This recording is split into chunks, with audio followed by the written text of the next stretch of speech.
ঢাকা বরিশাল নৌপথে আবারও চালু হচ্ছে ঐতিহ্যবাহী প্যাডেল স্টিমার পিএস মাসুদ।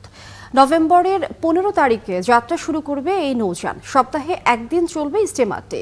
সংস্কার কাজ শেষে ঢাকা টু মুন্সিগঞ্জে পরীক্ষামূলকভাবে চলছে নৌযানটি। নৌ পরিবহন উপদেষ্টা জানান, বাণিজ্যিকভাবে নয়, ঐতিহ্যকে ধরে রাখতে 3 বছর পর আবারও চালু করা হচ্ছে স্টিমার সার্ভিস। আরও জানাচ্ছেন মোহাইমিনুল খান অপু।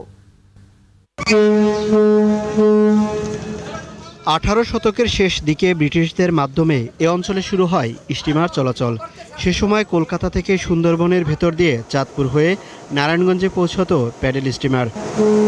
নদী প্রধান অঞ্চলে সহজ, নিরাপদ ও কম ভাড়ার কারণে জনপ্রিয় হয়ে ওঠে এ সার্ভিস, যা চলে বহু বছর। তবে 2022 সালের 22 সেপ্টেম্বর মাসে বন্ধ হয়ে যায় স্টিমার চলাচল।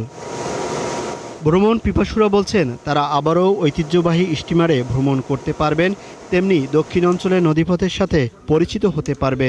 একদিন উইল বি টু লেস, খুব কম হবে। এটা কি প্রতিদিন এবং রাত্রেও এটার কন্টিনিউশন থাকা দরকার আছে।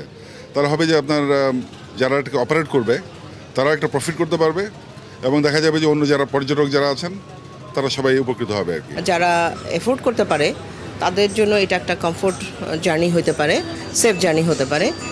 এটা অবশ্যই খুলে দেওয়া উচিত। চালকরা বলছেন, স্টিমারের সাথে সম্পর্ক গভীর। 3 বছর পর আবার চালাতে পেরে খুশি তারা। এটা তো মিস করি, এখন 22 সালের দিকে এটা আবার বন্ধ হয়ে যায়। 100 বছর একটা ঐতিহ্য, এটা আবার পুনরায় আমাদের উপদেষ্টা মহোদয়, নৌ পরিবহন মন্ত্রণালয়ের উপদেষ্টা মহোদয় আবার নতুন করে উনি পর্যটকদের জন্য এটা আবার নতুন করে চালু করছেন। নৌ পরিবহন উপদেষ্টা জানান, বাণিজ্যিকভাবে নিয়মিত চলবে না এই সার্ভিস। তো এটাকে আপনারা ঐতিহ্য হিসাবে ধরবেন। এটাকে আপনারা যদি প্রশ্ন করেন যে কমার্শিয়ালি চলবে কিনা, কমার্শিয়ালি এমনি তো লঞ্চ চলে না, প্যাসেঞ্জার নাই।